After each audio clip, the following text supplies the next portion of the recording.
Kev, how are your emotions just a day or two removed now from the start of the season? Excitement. Certainly excited about just getting on with the season now, you know.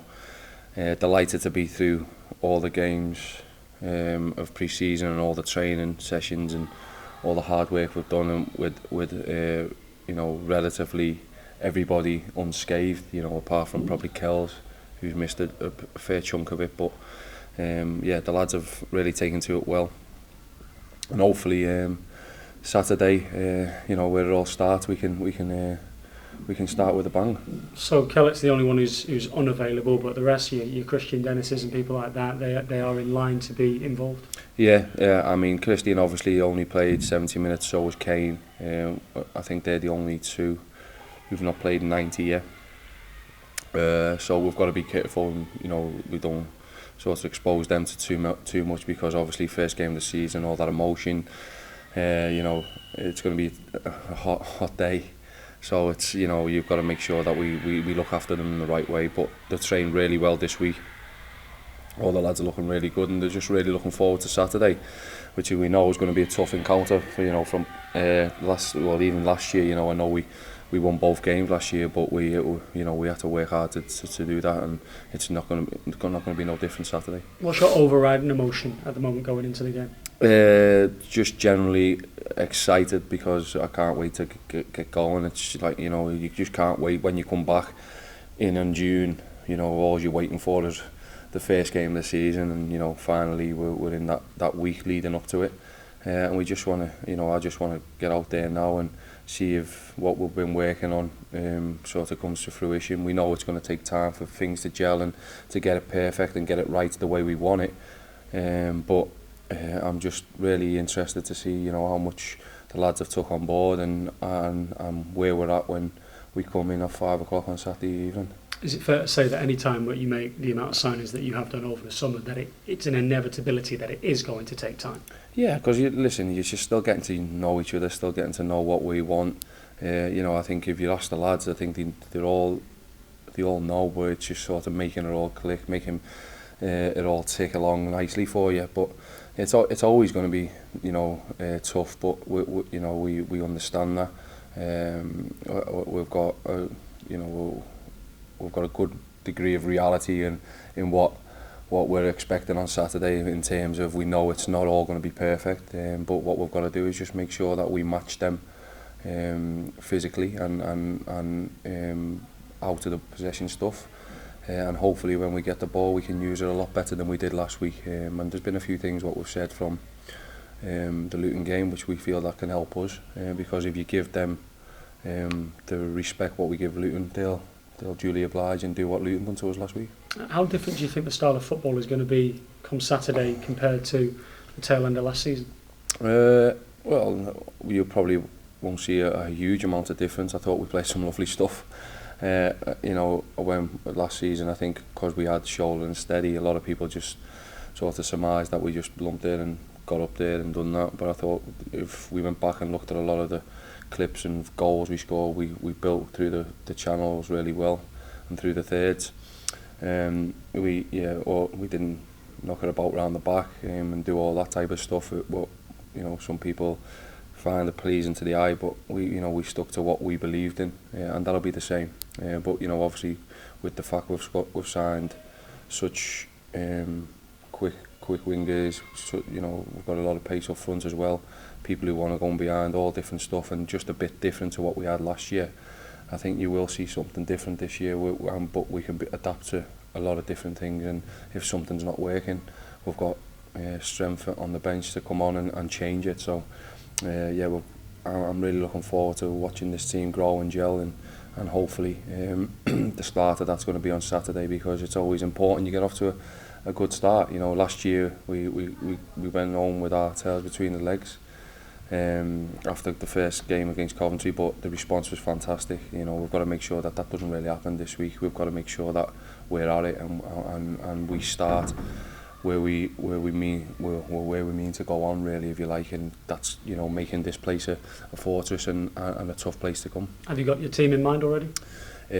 Yeah, I've got virtually what I want in my head, but I haven't spoken to the staff about it yet, so that'll be something what we'll be discussing the next couple of hours when I finish here. We had Matt Tootle in here earlier on, and he was telling us about he is now the enforcer when it comes for fines in the changing room. So I just wanted to know why you thought Matt was the guy for that. I'll be honest, I didn't. So and I don't know how he's become the enforcer, but yeah, listen, I think it's a good thing that they've got their own standards and they set their own standards, and they have their own little judge and jury and all that type of stuff. I think it's good for the camaraderie. We've got a lot of young lads now, so it's making sure they know what it's all about and grabbing them along. And I think Toot's now being with me for 18 months. I think he feels like he's one of the older pros of the lot. So yeah, I'm quite pleased he's taken on responsibility, and I'm hoping that he's going to have another year like he did last year and go even better. Can you think back to when you were a player and the fine system that may have been in place at some of the clubs that you were around? What sort of stuff did you get fined for? I was always the same old stuff, really. The mobile phones in the wrong places, using mobile phones in the wrong places, not having ice baths, flip-flops, or wearing boots in certain places, and leaving kit out on the training ground. So they've got a few good ones, to be fair, and just builds that camaraderie, and sort of, it's always nice when I'm walking in with a few bits of kit, when I walk into the changing room asking whose this is. You always get that cheer, and you just see the player just sheepishly come over and pick the jumper off you, or his boots, or his trainees, what he's left out. So I think it's good. It's good for discipline too, because they all expect and want. I much prefer that they're not getting fined, because then it means that they're all doing everything right. But I think it's always good when you got, because as I say, you get the banter with it. The fines are range from £2 for getting nutmegged in training and things like that. But when you were playing in the Premier League, were some of the fines that some players got pretty hefty? Yeah, of course, yeah. I'm not going to name figures and stay figures, but they were a lot more than £2, and Toots got £4 because I megged them yesterday. When the gaffer went here, I think it's double, yeah. So, and it was a back-heeled meg, so it should be 8 really, but I don't know if the lads are going to be that harsh on him. Moving away from that for the moment, and onto your captaincy for the season, have you made a decision who your skipper is? Yeah, listen, I think Richard Duffy's he'll lead the team out on Saturday. I haven't made my mind up who's going to actually be the club captain yet, I don't think, but at the moment I thought Richard, he stepped in so well last year for Oki, that he'll continue to do it for the foreseeable future until I actually pinpoint one. That's been probably the last thing what I've been thinking about this week. Although people keep pushing me for it, I will walk out of this and I'll forget about it again, because we've got so much to do, and we've been working so hard to get film of Colchester bits and bobs, and watching games from last week, watching what we need to do, all that type of stuff, session plans, all that type of stuff has been at the forefront of the mind. So yeah, listen, Duffer will lead the side out on Saturday, and yeah, I expect him to do the job what he's done since I've come in here, and he's been absolutely fantastic doing that. Danny Rose at Mansfield has handed in a transfer request. Is he the sort of player that you'd be interested in, or are you happy with what you got? I'm reasonably pleased with what I've got. Danny Rose is obviously a very good player, one who we've monitored since for a good time now. On the grapevine, I've heard that he's going elsewhere, but yeah, no, we haven't had no dialogue with Mansfield, if that's what you're asking. And finally, talk to me about Colchester. What do you perceive as being their threats? I imagine it's quite difficult at this stage, because they'll have had a turnover of players. It's just the nature of this level. So difficult to know perhaps what you're coming up against, rather than if you were 3 months into the season. Yeah, you can never tell really in pre-season, because they've played a couple of different shapes. But John and the staff, they're very keen. They play the football. I think they were one of the better side, or if not the best side, who come here last year, and we were really unlucky not to go away with at least a point. With the way they played, but I thought we hung on in there, scored a really late winner, which obviously disappointing for them, but great for us. But we know we're going to have a tough game. They've got some really good lads on top of the field. They do it properly. They want to play. And there's no better place than on our pitch at the minute. They'll love it, how green it is, big, all that type of stuff. It will suit them. We had really 2 tough games against them last year, and I'm expecting no different this year. What I'm hoping is that we come out on top again, but we know that first and foremost we've got to match them if we're going to do that. Wish well. Thank you, pal. Kev, I just want to ask you, how does the night before the first game of the season compare as a manager to when you were a player? Well, a good question, but I mean, yeah, I think no different really. You prepare and you just try and think of, things what you can say, by tomorrow afternoon. I sort of see it as if I've done my sort of piece for the lads, and I want to just sort of give them the time and space to just reflect on what we've done this week, and then hopefully try and do what's right for them. So I try and stay out the way from them. And then for me, I'm just quite relaxed going into the game because I feel that I've done my job. I've got one speech to make before they go out, and when we get their team, just to sort of iron a few things out if need be. But I genuinely just try and relax and just stay, rather reasonably relaxed and just chilled out. The good thing is you can go out for a meal now, as a manager, and sort of again as a player you're just sort of focused, you're in your own zone, you're just looking at what you can do, and then obviously when you get back with your teammates, it's then what can we do as a team and sort of motivate them in that way. But yeah, as a manager I just sort of I just try and give them as much information as possible so that they don't hear me in their ear on a Saturday. It's only when I can help them when they're on the pitch and I can give them instruction there. At 10-3 then on Saturday here, what do you think your last message will be to the players before they walk out to face Colchester? Go and enjoy it probably. Go and enjoy it because first game of the season, there's a lot of people with lots of voices, and lots of thought about whatever it is, but what we've got to do is try and keep that away and just focus on what our job is, and that's trying to get 3 points on Saturday. So yeah, there'll be a couple of little messages, but probably the last bit will be enjoy it. Overall of the summer, it's been a busy summer, 10 new signings, players leaving as is part of the course, certainly at this level. How do you now reflect back on that?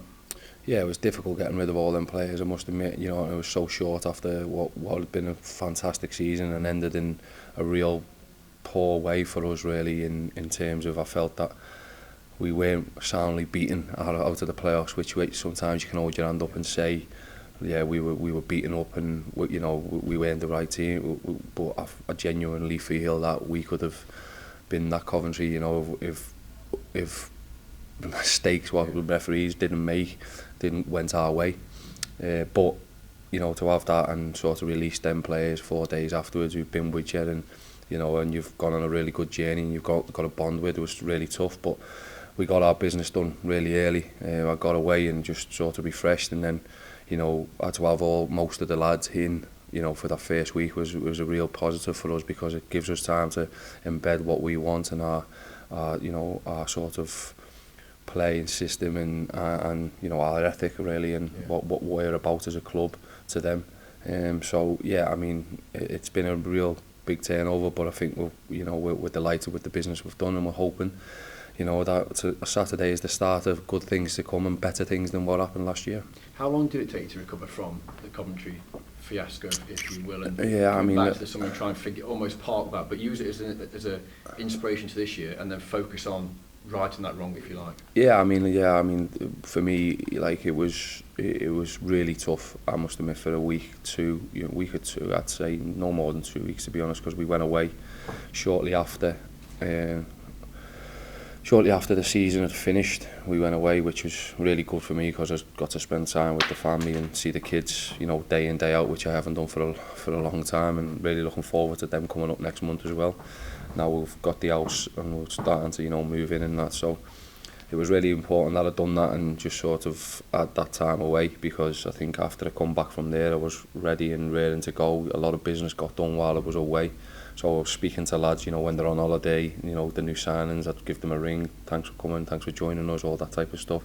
And that's when you sort of start getting the buzz back and start thinking, yeah, we're now starting to build again for next season. So yeah, I'm really looking forward to it. Really looking forward to seeing all these boys in the shirt, and really looking forward to see what they can do and what we can build together. Because the old saying, Rome weren't built in a day. It's this is us now starting to put our foundations into a squad, into a team which hopefully is going to be successful for Notts County and get us moving in the right direction really. How is the squad looking for Saturday injury wise? Yeah, we're all good at the minute. I think Kells is only going to be the one who misses out because of injury. I think everybody else, I mean, Christian's come in, he's obviously got a bit of a knock, Oxlade, but how's he been since he's arrived? Yeah, I mean, Chris, he hasn't had no time with us at the minute because obviously he's with the medical staff because of his accident last year, so we're just making sure that everything's right before he does start to join in with us, because we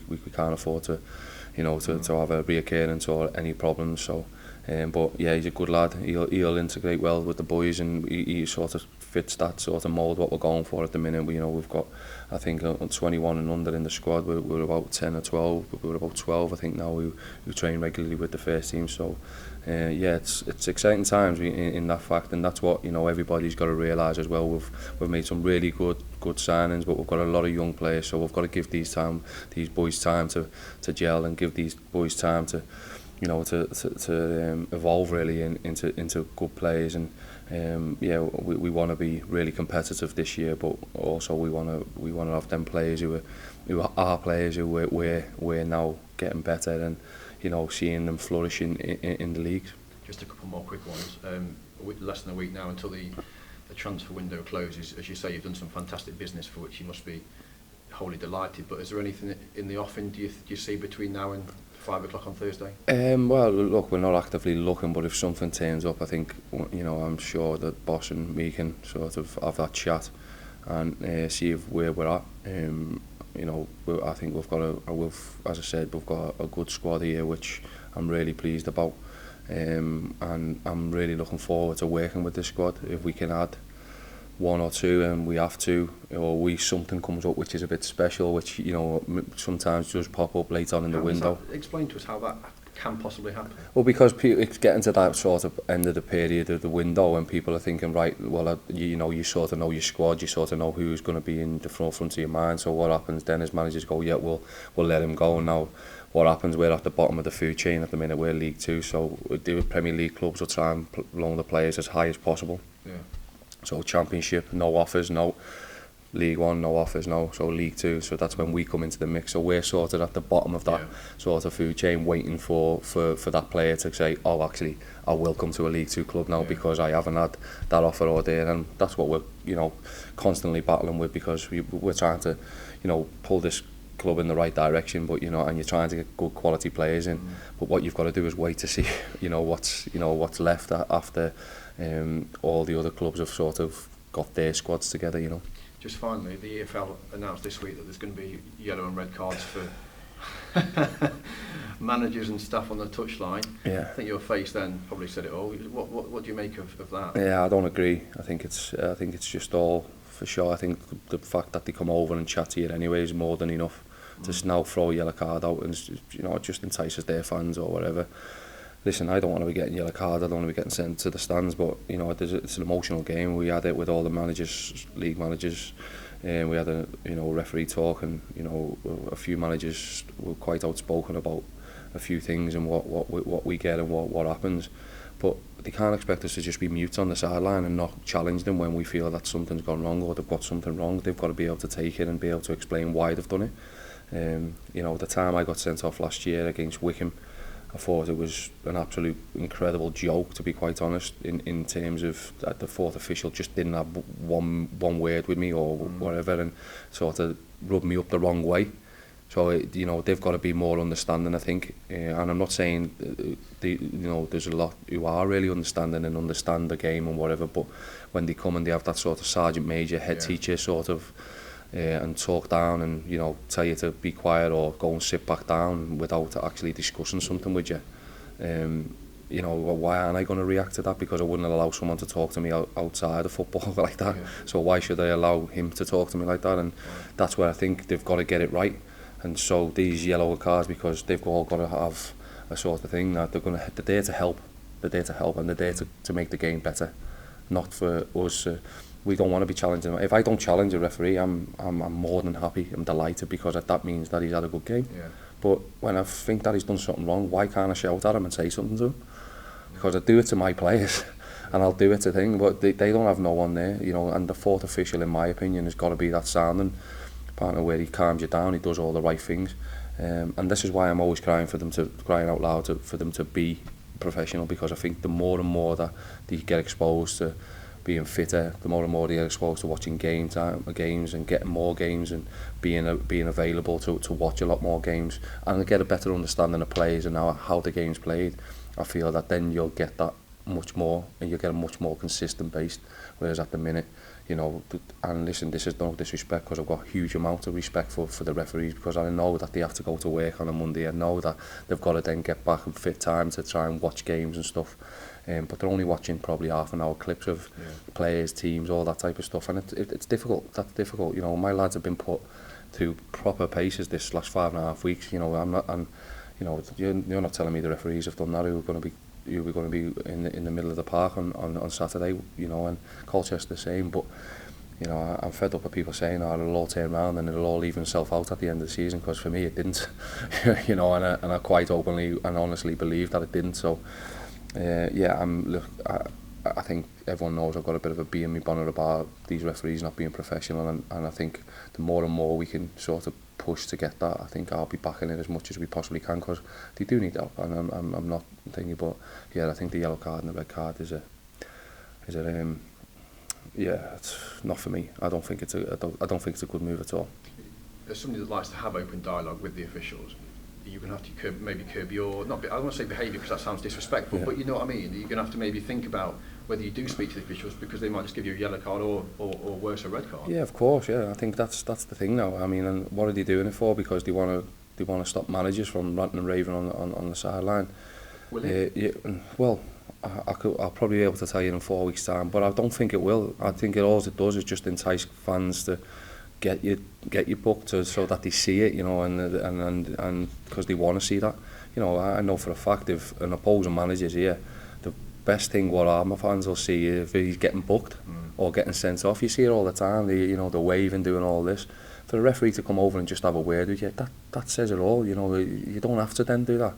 You don't have to then get a card out and book him. It just seems, for me, it just seems a bit really like sort of school teacherish, and go and stand in the corner for 15 minutes and and put your face to the wall. What they used to do to you when you're in infancy. So yeah, I'm not a big fan of it, I must admit.